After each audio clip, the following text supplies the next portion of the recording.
नमस्कार, जय हिंद, वंदे मातरम। दोस्तों मैं सनी कुमार स्वागत करता हूं आपके अपने YouTube channel the army classes में। दोस्तों आज के इस लाइव क्लास के अंदर हम आपको आर्मी जीडी का ओरिजिनल क्वेश्चन पेपर करवाएंगे, जो कि आपका 28 मार्च 2021 को पेपर हुआ था। यह हमारा पेपर जो आपका बैक सेंटर रुड़की का है, तो आपसे रिक्वेस्ट है वीडियो को पूरा देखना है और लास्ट में कमेंट करके बताना है कि आपका बैक सेंटर रुड़की में आपका कितना क्वेश्चन सही होता है। तो चलिए बिना टाइम वेस्ट करते हुए बढ़ेंगे अपने फर्स्ट क्वेश्चन की ओर। तो फर्स्ट क्वेश्चन बहुत अच्छा और शानदार क्वेश्चन आप लोगों से पूछा गया था कि 2.5 दिन का झोपड़ा इन अजमेर वाज बिल्ट बाय, यानी कि अजमेर में 2.5 दिन का झोपड़ा किसने बनवाया था। आपको बताने कि अजमेर में 2.5 दिन का झोपड़ा का निर्माण किस शासक के द्वारा करवाया गया था। ऑप्शन आपका Iltutmish, option B Firoz Shah Tughlaq, option C Alauddin Khilji या ऑप्शन डी कुतुबुद्दीन ऐबक। तो देखिएगा अजमेर में 2.5 दिन का झोपड़ा का निर्माण जो करवाया गया था वो आपका कुतुबुद्दीन ऐबक के द्वारा करवाया गया था। लेकिन इसका राइट आंसर जो होगा आपका ऑप्शन डी कुतुबुद्दीन ऐबक यहाँ पर आपका बिल्कुल ही राइट हो जाएगा। तो बढ़ते हैं नेक्स्ट क्वेश्चन 2 नंबर क्वेश्चन की ओर। 2 नंबर क्वेश्चन आप लोगों से पूछा गया था कि which country is known as the land of the midnight sun, यानी कि मध्य रात्रि के सूरज का देश किसे कहा जाता है। आपको बताना है कि मध्य रात्रि के सूरज का देश किसे कहा जाता है। ऑप्शन का Belgium, option B Japan, option C चीन या ऑप्शन डी नॉर्वे। तो देखिएगा मध्य रात्रि के सूरज का देश जो कहा जाता है वो आपका नॉर्वे को कहा जाता है। यानी कि इसका राइट आंसर जो होगा आपका ऑप्शन डी नॉर्वे यहाँ पर आपका बिल्कुल ही राइट हो जाएगा। अगर आप लोगों से क्वेश्चन इस प्रकार से पूछ लिया जाता है कि उगते सूर्य का देश किसे कहा जाता है, तो उगते सूर्य का देश जो कहा जाता है वो आपका जापान को कहा जाता है। इसे भी आपको ध्यान में रखना है। तो बढ़ते हैं नेक्स्ट क्वेश्चन 3 नंबर क्वेश्चन की ओर। 3 नंबर क्वेश्चन आप लोगों से पूछा है कि त्रिहता हस्तलिपि का इस्तेमाल किस भाषा में लिया जाता है। आपको पता है कि त्रिहता एक हस्तलिपि का इस्तेमाल किस भाषा के लिए होता है। ऑप्शन आपका Konkani, option D Sindhi, option C Maithili या ऑप्शन डी मणिपुरी। तो देखिएगा इसका राइट आंसर जो होगा आपका ऑप्शन सी मैथिली यहाँ पर आपका बिल्कुल ही राइट हो जाएगा। तो बढ़ते हैं अगला क्वेश्चन 4 नंबर क्वेश्चन को। और 4 नंबर क्वेश्चन आप लोगों से पूछा गया था दक्षिण भारत में चोल साम्राज्य का समकालीन प्रतिनिधि राजवंश कौन था। ऑप्शन आपका चेरा, ऑप्शन डी कालिनी के चालुक्य, ऑप्शन सी मदुरै के पांड्या या ऑप्शन डी वेगिंग के चालुक्य। तो जल्दी से इसका राइट आंसर हमें लाइव चैट में बताना है। तो देखिएगा दक्षिण भारत में चोल साम्राज्य का समकालीन राजवंश जो था आपका चेरा था। यानी कि इसका राइट आंसर जो होगा आपका ऑप्शन है चेरा राजवंश यहाँ पर आपका बिल्कुल ही राइट हो जाएगा। तो बढ़ते हैं नेक्स्ट क्वेश्चन 5 नंबर क्वेश्चन को। और 5 नंबर क्वेश्चन में अच्छा क्वेश्चन आप लोगों से पूछा था 66वें राष्ट्रीय फिल्म पुरस्कार 2020 में किस चलचित्र को सर्वश्रेष्ठ हिंदी फिल्म का पुरस्कार मिला था। ऑप्शन आपका अंधाधुन, ऑप्शन डी उड़ी, ऑप्शन सी पद्मावती या ऑप्शन डी पैडमैन। तो जल्दी से इसका राइट आंसर हमें लाइव चैट में बताना है। तो देखिएगा 66वें राष्ट्रीय फिल्म पुरस्कार 2020 जो मिला था वो आपका अंधाधुन फिल्म को मिला था। यानी कि इसका राइट आंसर जो होगा आपका ऑप्शन है अंधाधुन यहाँ पर आपका बिल्कुल ही राइट हो जाएगा। तो बढ़ते हैं अगला क्वेश्चन 6 नंबर क्वेश्चन को। 6 नंबर क्वेश्चन आप लोगों से पूछा गया था द रेंज ऑफ अग्नि 6 मिसाइल, यानी कि अग्नि 6 मिसाइल का अनुमानित रेंज लगभग कितना है। ऑप्शन 4 आपके सामने दिया गया है। तो जल्दी से इसका राइट आंसर हमें लाइव चैट में बताना और वीडियो को पूरा देखना और लास्ट में कॉमेंट करके बताना है कि आपका इस ओरिजिनल पेपर का टेस्ट में कितना क्वेश्चन सही होता है। तो देखिएगा अग्नि 6 मिसाइल का अनुमानित रेंज जो होता है आपका 11,000 से लेकर के 12,000 लगभग होता है। यानी कि इसका राइट आंसर जो होगा वो आपका ऑप्शन है बिल्कुल ही राइट हो जाएगा। तो बढ़ते हैं अगला क्वेश्चन 7 नंबर क्वेश्चन को। और 7 नंबर क्वेश्चन आप लोगों से पूछा गया था मैकाल के पहाड़ियों में अमरकंटक पठार किस नदी का उद्गम स्थान है। आपको बताने कि मैकाल के पहाड़ियों में अमरकंटक पठार किस नदी का उद्गम स्थान है। ऑप्शन आपका Chambal, option B Narmada, option C Gandak या ऑप्शन डी घग्गर। तो देखिएगा इसका राइट आंसर जो होगा आपका ऑप्शन बी नर्मदा यहाँ पर आपका बिल्कुल ही राइट हो जाएगा। तो बढ़ते हैं अगला क्वेश्चन 8 नंबर क्वेश्चन को। और 8 नंबर क्वेश्चन आप लोगों से पूछा गया था निम्नलिखित में से किस क्षेत्र में मलबारी प्रणाली राजस्व समझौता हुआ था। आपको पता है कि इन चारों ऑप्शन में से किस क्षेत्र में मलबारी प्रणाली राजस्व समझौता हुआ था। ऑप्शन आपका बंगाल है, option B Madras, option C उत्तरी पश्चिमी प्रांत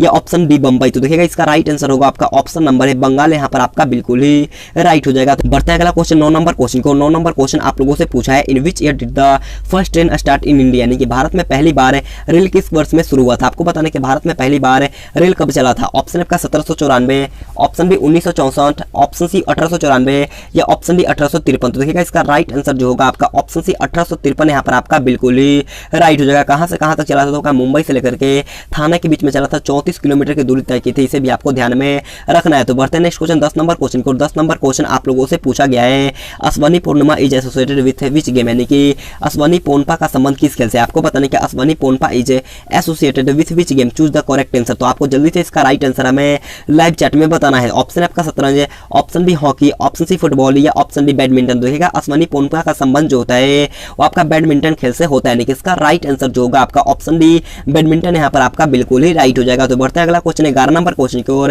11 नंबर क्वेश्चन आपसे पूछे कि which continent is the Atacama desert located, यानी कि किस महाद्वीप में अटकामा मरुस्थल स्थित है। आपको बताना है कि कौन से महाद्वीप में अटकामा मरुस्थल स्थित है। ऑप्शन आपका Africa, option B Europe, option C Asia या ऑप्शन डी दक्षिण अमेरिका। तो देखिएगा अटकामा मरुस्थल जो होता है वो आपका दक्षिण अमेरिका में स्थित है। यानी कि इसका राइट आंसर जो होगा आपका ऑप्शन डी दक्षिण अमेरिका यहाँ पर आपका बिल्कुल ही राइट हो जाएगा। तो बढ़ते हैं नेक्स्ट क्वेश्चन 12 नंबर क्वेश्चन को, और 12 नंबर क्वेश्चन आपसे पूछा गया था Santosh trophy and Subroto cup are associated with, यानी कि संतोष ट्रॉफी और सुब्रतो कप का संबंध किससे होता है। आपको बताना कि संतोष ट्रॉफी और सुब्रतो कप का संबंध किस खेल से होता है। ऑप्शन आपका क्रिकेट है, ऑप्शन बी फुटबॉल है, ऑप्शन सी हॉकी या ऑप्शन डी बास्केटबॉल। तो देखिएगा संतोष ट्रॉफी और सुब्रतो कप का संबंध जो होता है आपका फुटबॉल खेल से होता है, यानी कि इसका राइट आंसर जो होगा आपका ऑप्शन बी बिल्कुल ही राइट हो जाएगा। अगर आप लोगों से क्वेश्चन पूछता कि रणजी ट्रॉफी का संबंध किस खेल से होता है, तो रणजी ट्रॉफी का संबंध जो होता है आपका क्रिकेट खेल से होता है, इसे भी आपको ध्यान में रखना है। तो बढ़ते हैं अगला क्वेश्चन 13 नंबर क्वेश्चन को। 13 नंबर क्वेश्चन बोलने से पहले मैं आपसे एक रिक्वेस्ट करना चाहूंगा, अगर आपने अभी तक वीडियो को लाइक नहीं किया तो जाकर के जल्दी से एक लाइक करना है,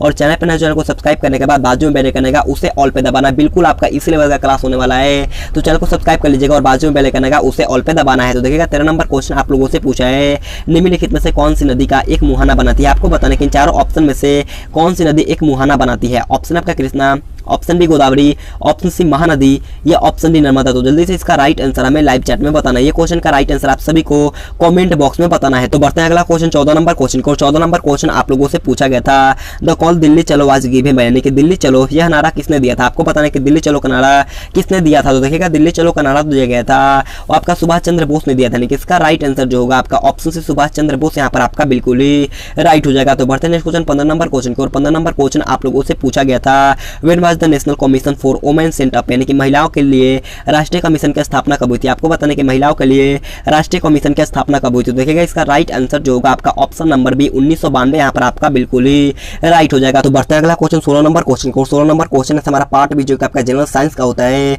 तो देखिएगा 16 नंबर क्वेश्चन आप लोगों से पूछा गया था कि the greenhouse effected is mainly due to the increase in atmosphere, यानी कि ग्रीन हाउस प्रभाव मुख्य रूप से वायुमंडल में वृद्धि की वजह से। आपको बताना है कि ग्रीन हाउस प्रभाव जो होता है वो मुख्य रूप से कौन सी गैस की वृद्धि से होता है। तो देखिएगा इसका राइट आंसर जो होगा आपका ऑप्शन बी कार्बन डाइऑक्साइड यहाँ पर आपका बिल्कुल ही राइट हो जाएगा। तो बढ़ते हैं अगला क्वेश्चन 17 नंबर क्वेश्चन को। 17 नंबर क्वेश्चन आप लोगों से पूछा गया था डॉक्टाइलोग्राफी में किसका अध्ययन किया जाता है। आपको बताना है कि डॉक्टाइलोग्राफी में किसका अध्ययन किया जाता है। तो देखिएगा डॉक्टाइलोग्राफी में जो हम लोग अध्ययन करते हैं वो आपका फिंगरप्रिंट का अध्ययन करते हैं, यानी कि इसका राइट आंसर जो होगा आपका ऑप्शन है फिंगरप्रिंट यहाँ पर आपका बिल्कुल ही राइट हो जाएगा। तो बढ़ते हैं नेक्स्ट क्वेश्चन 18 नंबर क्वेश्चन को। 18 नंबर क्वेश्चन आप लोगों से पूछा गया था, बहुत ईजी क्वेश्चन आपसे पूछा था कि पत्तियों में मौजूद हरे रंग का वर्णों को क्या कहा जाता है। आपको बताना कि पत्तियों में मौजूद हरे रंग के वर्णों को क्या कहा जाता है। तो देखिएगा इसका राइट आंसर जो होगा आपका ऑप्शन बी क्लोरोफिल यहाँ पर आपका बिल्कुल ही राइट हो जाएगा। तो बढ़ते हैं नेक्स्ट क्वेश्चन 19 नंबर क्वेश्चन को। 19 नंबर क्वेश्चन आप लोगों से पूछा गया था the hardest form of carbon is, यानी कि कार्बन का सबसे कठोर रूप। आपको बताना है कि कार्बन का सबसे कठोर रूप कौन है। तो देखिएगा कार्बन का सबसे कठोर रूप जो होता है आपका हीरा होता है, यानी कि इसका राइट आंसर जो होगा आपका ऑप्शन डी बिल्कुल ही राइट हो जाएगा। तो बढ़ते हैं अगला क्वेश्चन 20 नंबर क्वेश्चन को। और 20 नंबर क्वेश्चन में अच्छा क्वेश्चन आप लोगों से पूछा गया था। क्वेश्चन आप लोगों से पूछा गया था कि लेंस किससे बनता है। आपको बताना है कि लेंस जो होता है वो किससे बना होता है। तो देखिएगा लेंस जो होता है वो आपका फ्लिंट ग्लास का बना होता है, यानी कि इसका राइट आंसर जो होगा आपका ऑप्शन बी फ्लिंट ग्लास यहाँ पर आपका बिल्कुल ही राइट हो जाएगा। तो बढ़ते हैं नेक्स्ट क्वेश्चन 21 नंबर क्वेश्चन को। 21 नंबर क्वेश्चन आप लोगों से पूछा गया था खारे पानी की सांद्रता मापने के लिए इस्तेमाल किया जाने वाला उपकरण कौन है। जल्दी से इसका राइट आंसर हमें लाइव चैट में बताना है। तो देखिएगा इसका राइट आंसर जो होगा आपका ऑप्शन सी सिलोनोमीटर यहाँ पर आपका बिल्कुल ही राइट हो जाएगा। तो बढ़ते हैं अगला क्वेश्चन 22 नंबर क्वेश्चन को। और 22 नंबर क्वेश्चन बोलने से पहले मैं आपसे एक छोटा सा रिक्वेस्ट करना चाहूंगा, अगर आपने अभी तक हमारे चैनल को सब्सक्राइब नहीं किया तो सब्सक्राइब करने के बाद बाजू में बेल आइकन आएगा उसे ऑल पे दबाना है, क्योंकि हमारा जल्द ही आर्मी का न्यू पैटर्न पर क्लास होगा। तो आपसे रिक्वेस्ट है सब्सक्राइब करने के बाद बाजू में बेल आइकन आएगा उसे ऑल पे दबाना है और कम से कम 2 या 3 दोस्तों के पास इस वीडियो को शेयर करना है। तो देखिएगा 22 नंबर क्वेश्चन आपसे पूछा है कि इन्वर्टर एक ऐसा उपकरण है जो परिवर्तित करता है। तो देखिएगा इन्वर्टर एक ऐसा उपकरण है जो आपका डीसी से एसी में परिवर्तित करता है, यानी कि इसका राइट आंसर जो होगा आपका ऑप्शन सी बिल्कुल ही राइट हो जाएगा। तो बढ़ता है अगला क्वेश्चन 23 नंबर क्वेश्चन को। 23 नंबर क्वेश्चन आप लोगों से पूछा गया था common name of potassium carbonate, यानी कि पोटेशियम कार्बोनेट का सामान्य नाम क्या होता है। तो देखिएगा पोटेशियम कार्बोनेट का सामान्य नाम जो होता है आपका पोटेश होता है, यानी कि इसका राइट आंसर जो होगा आपका ऑप्शन डी बिल्कुल ही राइट हो जाएगा। तो बढ़ता है अगला क्वेश्चन 24 नंबर क्वेश्चन को। 24 नंबर क्वेश्चन में अच्छा क्वेश्चन आप लोगों से पूछा है 295 केल्विन का तापमान लगभग कितने डिग्री फ़ारेनहाइट के बराबर होता है। ऑप्शन 4 आपके सामने दिया गया है, तो जल्दी से इसका राइट आंसर हमें लाइव चैट में बताना है। इसका एक फॉर्मूला होता है, मैं आपको क्लास में बता दूंगा, तो जल्दी से इसका राइट आंसर हमें लाइव चैट में बताना है। तो देखिएगा इसका राइट आंसर होगा आपका option number D 71.33 degree Fahrenheit यहाँ पर आपका बिल्कुल ही राइट हो जाएगा। तो बढ़ते हैं नेक्स्ट क्वेश्चन 25 नंबर क्वेश्चन की ओर। 25 नंबर क्वेश्चन पूछा था कि अस्थायी निकायों के नियमों का किसके द्वारा खोजा गया था। आपको बताने कि अस्थायी निकायों के नियम किसके द्वारा खोजा गया था। तो देखिएगा अस्थायी निकायों का नियम जो खोजा गया था वो आपका आर्किमिडीज के द्वारा खोजा गया था, यानी कि इसका राइट आंसर जो होगा आपका ऑप्शन है बिल्कुल ही राइट हो जाएगा। बढ़ते हैं अगला क्वेश्चन 26 नंबर क्वेश्चन को। 26 नंबर क्वेश्चन को ध्यान से पढ़िएगा। क्वेश्चन आप लोगों से पूछा है निम्नलिखित तत्वों के बीच में ध्वनि का सबसे तेज चलती है। आपको बताने कि इन चारों ऑप्शन में से किसमें ध्वनि सबसे तेज चलेगी? तो ऑप्शन है आपका स्टील, ऑप्शन बी निर्वात है, ऑप्शन सी जलीय, ऑप्शन डी हवा। तो देखिएगा ध्वनि सबसे तेज चलता है आपका ठोस में, किसमें? सॉलिड में चलता है। तो यहाँ पर क्या होगा? सॉलिड इसमें कौन है? तो आपका स्टील, यानी कि इसका राइट आंसर होगा वो आपका ऑप्शन है स्टील, यहाँ पर आपका बिल्कुल ही राइट हो जाएगा। तो बढ़ते हैं अगला क्वेश्चन 27 नंबर क्वेश्चन को। 27 नंबर क्वेश्चन आपसे पूछा कि चाय का वनस्पतिक नाम क्या है? आपको बताने कि चाय का वनस्पतिक नाम क्या होता है। तो देखिएगा चाय का वनस्पतिक नाम जो होता है आपका कैमेलिया सिनेसेंस होता है, यानी कि इसका राइट आंसर जो होगा आपका option number C Camellia sinensis यहाँ पर आपका बिल्कुल ही राइट हो जाएगा। तो बढ़ते हैं नेक्स्ट क्वेश्चन 28 नंबर क्वेश्चन की ओर। 28 नंबर क्वेश्चन आप लोगों से पूछा था कि बंदूक से छोड़ी गई गोली।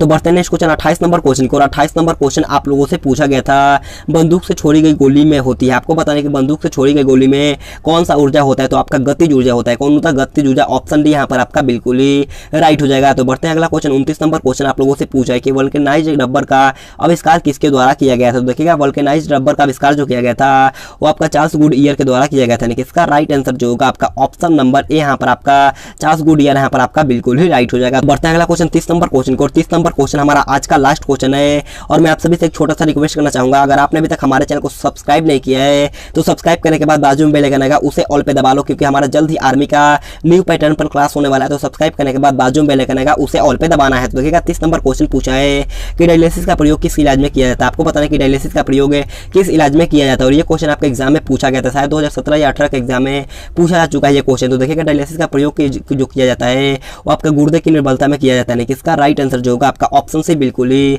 राइट हो जाएगा। तो आज की क्लास हमारे पर खत्म होता है। अगर आपको वीडियो पसंद आए तो आपसे रिक्वेस्ट है एक लाइक करते हुए चले जाना और चैनल पर नए चैनल को सब्सक्राइब करने के बाद बाजू में बेल आइकन आएगा उसे ऑल पे दबाना है और कमेंट बॉक्स में जरूर अपना स्कोर बताइएगा। तो आज के लिए इतना ही। Thanks for watching this video. जय हिंद, जय भारत।